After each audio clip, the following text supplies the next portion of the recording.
Your new position. Having received your formal acceptance letter, I congratulate you in your position of regional person. Yay. And we eat that pizza a lot, and it always has the same grease stains. Samantha and Daniel were in the woods one day. It was sunny and they were on an adventure, but they went to the something part of the woods and it got dark. Danny said, "Are you scarred?" So Samantha said, "No, are you?" They and went more into the bad part. Then they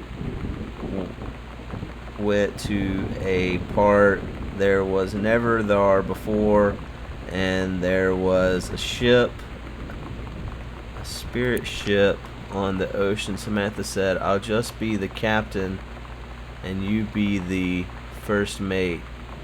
Daniel said, I captain," and they went on the spirit ship and started sailing away. Huh. That seems like a very familiar story. Daniel finally came over to get his game. Oh. I'd been dreading it. But he brought this story with him that I wrote when we were little. Oh. I started reading it. And then there I was, crying at the kitchen table. He asked what was wrong, and I was thinking about how we used to be friends, how much I'd taken for granted. But instead, I told him about school, and Dad, and Lonnie. And then how sorry I was that I wasn't his friend anymore. He gave me a hug and said it was going to be okay. For some reason, I almost believed him. Almost.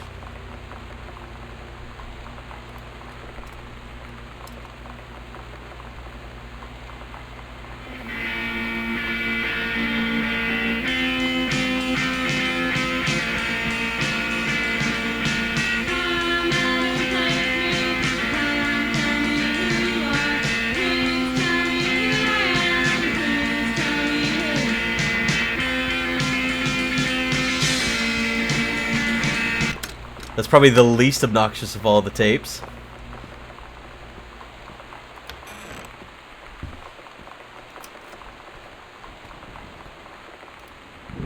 Mr. Greenbrier, first let me... Who's this from? Unknown Dimension. Say, I hope your massive... Hope this missive finds you well. Hell, it feels like a goddamn miracle that it finds you at all. Do you know how long we've been trying to track you down? Worry not, we aren't the feds, the men in black, or any other sort of creepy fascist hobgoblins. In fact, we're on your side. Let me start from the beginning. Unknown Dimension is what you might call a specialist publishing house. We traffic in weird and ahead of its time, the lost but not forgotten, but a small but dedicated group of plugged-in bibliophiles type. Wow, how many freaking hyphens are you going to use there? Of out there, mass market shunning, visionary expression that refuses to be taken on anything but its own terms. We've had an unparalleled run since our inception 4 years ago, unearthing and reviving Christ or zombie-like timeless works such as Bestman's Message of the Snake Man, It's Inside Me by Jens Keller, and Emil Kirchhoffenband, Venetian Flesh Traders. But ever since we discovered tattered copies of your Accidental series at the church rummage sale in Long Beach, New Jersey, we've been trying to track down the author of this weird and dark American outsider art. It's just the kind of forgotten portal into the 20th century civilization's anxieties and delusions that our readers lose their minds over. James Bond and Harrison Ford might be the dick-swinging heroes that modern suburban Americans want, but John Russell, mild-mannered insurance agent by day, reckless history, revising psychopath by night, is the twisted peacekeeper that it deserves, and it is our mission to bring him back to life. Okay, so I've typed plenty. What do we want from you? We want your permission to reprint the work since your original publisher, Mercury Books, folded a decade ago. We want you to supply a new foreword for the book and to appear in brand new editions of The Accidental Savior and The Accidental Pariah. to be produced by Unknown Dimension as a limited run and marketed directly at our highly discerning customer base, and we want to offer you a portion of the proceeds. I would fucking hope so. I wrote the book. Contract to follow, assuming you're interested in coming on forward in a weird odyssey. We look forward to embarking with you and to thrusting your work screaming back into the sweating palms of unsuspecting American public. It's about time. Blast off.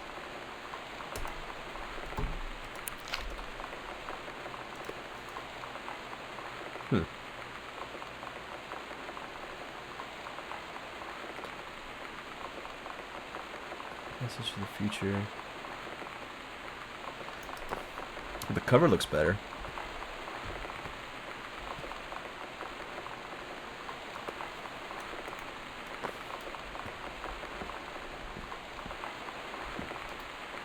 Sam, your mother and I will be away for a long weekend celebrating our anniversary, June 3rd through 5th. We will be camping in the gorge, but we'll give you a call on the way home. Sorry, the kitchen is still mid-renovation. Never trust a contractor. $40 is on the table. Order pizza while we're gone. Be good, Dad.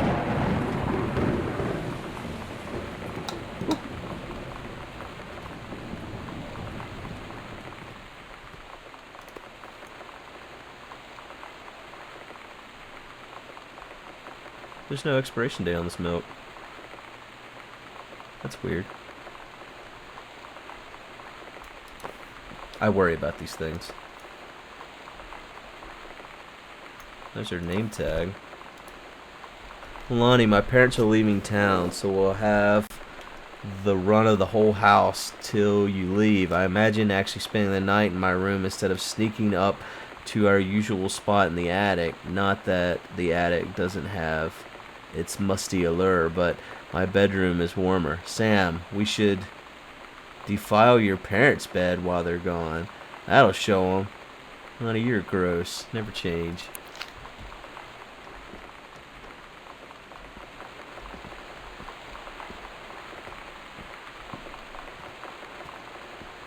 Alright, so...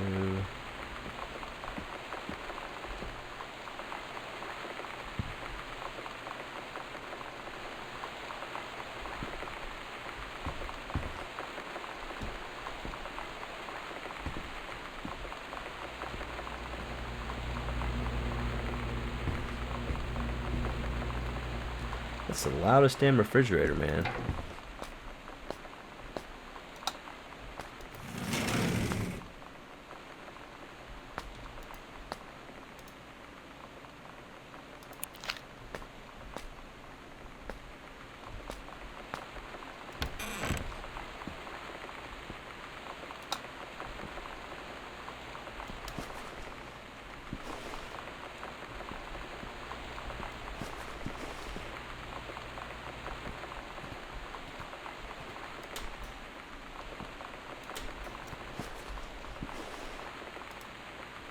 Sam, I wish I knew how to explain it better. The Army is this thing I grew up with. It's part of me. My dad's Army friends are like family. I've always known it was where I'd end up.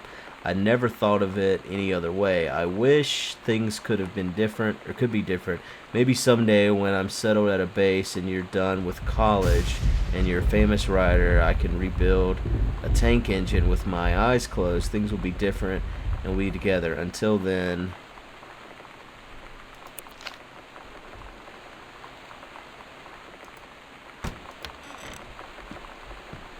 Jesus, this house is human big. There's a fucking garden out here now.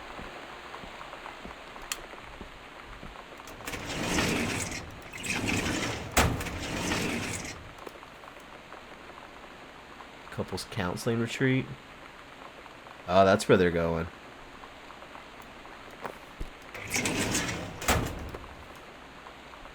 The accidental human. It's mighty big. Is this part 3 of your book series, guy? Dear Kaz, I can't tell you what a joy it is to see John Russell back in print. Thank you very much for sending along copies of the new editions. The cover art is really something. I know you've said the Unknown Dimension isn't in the business of printing new material, but I've revived interest in my work and has brought a wave of inspiration, resulting in a manuscript that completes John Russell's journey, which I think you may find intriguing. It is reflected and introspective, without forgetting the excitement and weirdness that Unknown Dimension readers expect. I hope this might be an exciting new direction for Unknown Dimension to pursue. At its very least, it is grateful that John Russell's adventures didn't come to an end quite as I thought they had.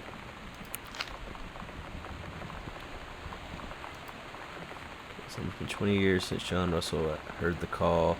Twice since he saved the president's life. He's probably forgotten the days of the future of danger and excitement, the days that mattered. When familiar rip in time opens in front of him and his handlers peer out, he doesn't hesitate. Is the president in danger? No, the life you save this time will be your own. Exciting.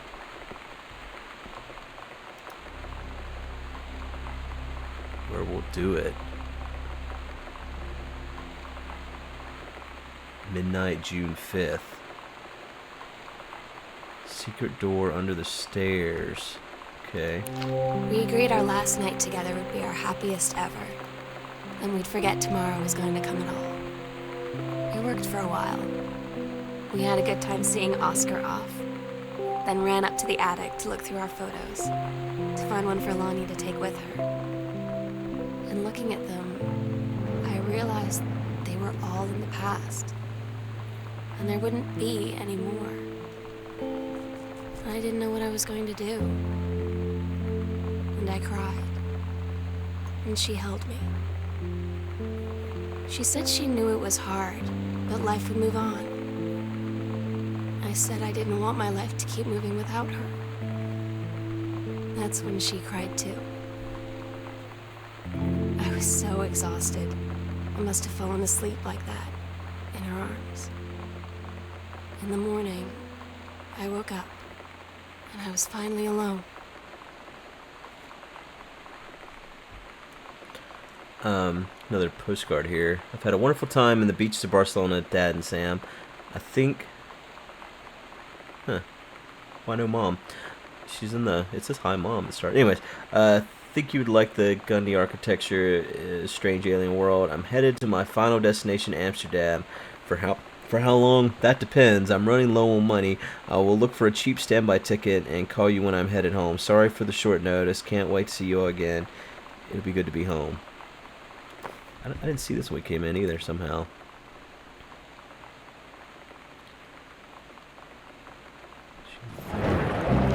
Lonnie had her going away show with her band tonight. She's so incredible on stage. And she was singing, I could practically forget everything. That we only had 48 hours left. That I don't know what comes next. That I can't live without her. Then she dedicated the last song to me. I couldn't take it. I was out on the curb in the alley, sobbing till my ribs hurt.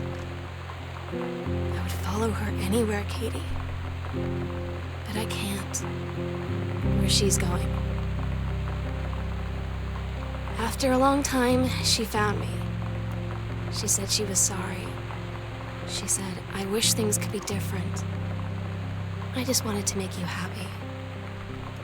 I said, I don't think you can anymore.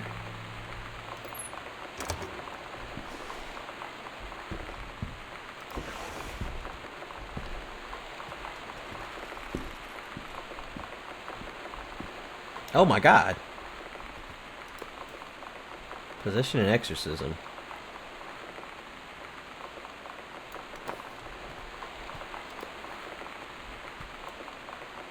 Okay, so we were trying to bring back Oscar, I guess. Okay.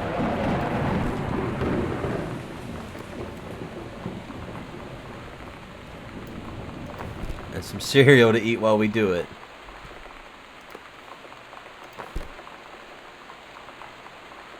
Aha! I just never did find the combination for that safe. I wonder if that sunset light comes in later. this house is the saddest thing I've ever seen. I just want to sleep. When I'm in the attic, it almost feels like Lonnie could still be here.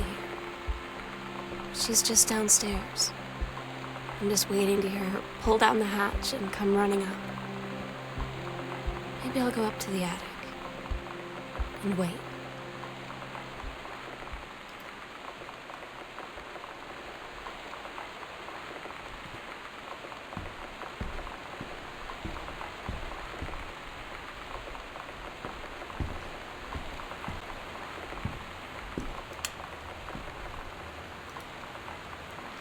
Oops. Oh my God. Katie, I fell asleep in the attic, in Lonnie and my old spot, and I missed the first 2 calls. I just barely caught the third one before the machine got it. And it was Lonnie, on a payphone. She'd been on the bus to basic, and she said she couldn't think of anything but me and us, and that she couldn't go through with it, with the army and being apart and all of it. And so she got off the bus in Salem. She said, "Sam, I want you to pack up everything you can and get in your car and come find me.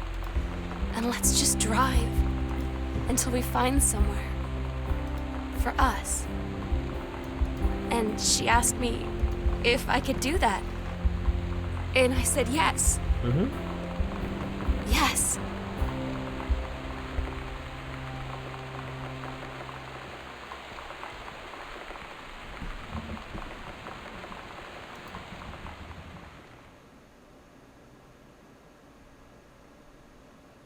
Katie, I'm so sorry that I can't be there to see you in person, that I can't tell you all this myself. But I hope as you read this journal and you think back, that you'll understand why I had to do what I did. And that you won't be sad, and you won't hate me, and you'll just know that I am where I need to be. I love you so much, Katie. I'll see you again, someday. Love, Sam.